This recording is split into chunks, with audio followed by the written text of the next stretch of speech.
Bonsoir à toutes et à tous et bienvenue à cette session d'information sur votre chaîne numérique préférée Iroko Media TV.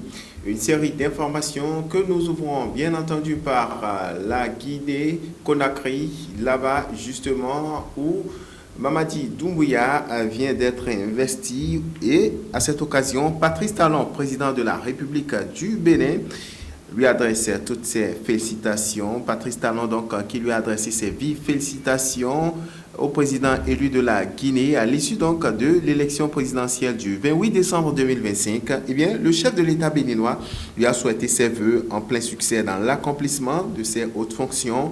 Vainqueur de la présidentielle du 28 décembre dernier donc avec 86,72% des suffrages exprimés, Mamadi Doumbouya devient ainsi le président de la Guinée 4 ans après avoir perpétré un coup d'État contre Alpha Condé. Cette victoire du général vient mettre un terme à la transition politique en cours dans ce pays ouest-africain depuis plusieurs années. Alors, dans un communiqué, le président béninois, à travers donc son ministère des Affaires étrangères, a adressé ses chaleureuses et sincères félicitations à son président ainsi que ses vœux de plein succès dans l'accomplissement de sa haute mission au service du peuple frère de la Guinée, dans un esprit de paix, de stabilité et de prospérité partagée. Dans le reste de l'actualité, cette fois-ci, on prend la direction du Kenya. Là-bas, un homme inculpé pour des images du président William Ruto générées par intelligence artificielle, en abrégé IA. De quoi s'agit-il concrètement? Eh bien, dans ce pays, un membre de la société civile a été inculpé sur 5 janvier 2026 pour, je cite, avoir posté des images du président William Ruto générées par l'intelligence artificielle Haris Mouya, puisque c'est de lui qu'il s'agit. Président de la Société des Artésiens du Kenya, est accusé d'avoir publié, je cite, de fausses informations, fin de citation.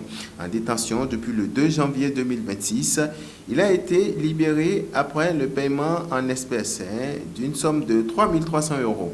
Selon l'acte d'accusation, le procureur de la République du Kenya estime qu'il s'agit là de fausses informations dont la diffusion tombe sous le coup de la loi contre la cybercriminalité.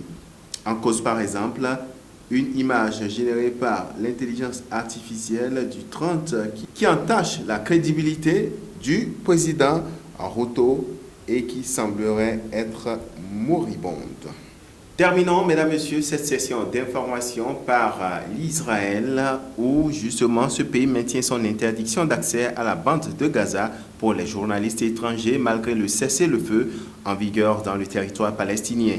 Une mesure contestée par l'Association de la presse étrangère à Jérusalem qui invoque le droit public à l'information, le gouvernement qui met en avant des impératifs de sécurité. Alors, les autorités de ce pays, pour être plus précis, ont empêché des journalistes d'accéder à la bande de Gaza, invoquant ainsi donc, malgré les changements de situation factuelle, je cite, l'entrée des journalistes, tant étrangers ou non étrangers, dans la bande de Gaza sans escorte ne doit pas être autorisée, estime le procureur représentant le gouvernement dans un document envoyé à la Cour suprême. Je cite, cela est lié à des raisons de sécurité sur la base de la position des autorités militaires qui estiment qu'il existe encore un risque sécuritaire, a-t-il ajouté, soulignant la persistance, je cite, des menaces d'incidents.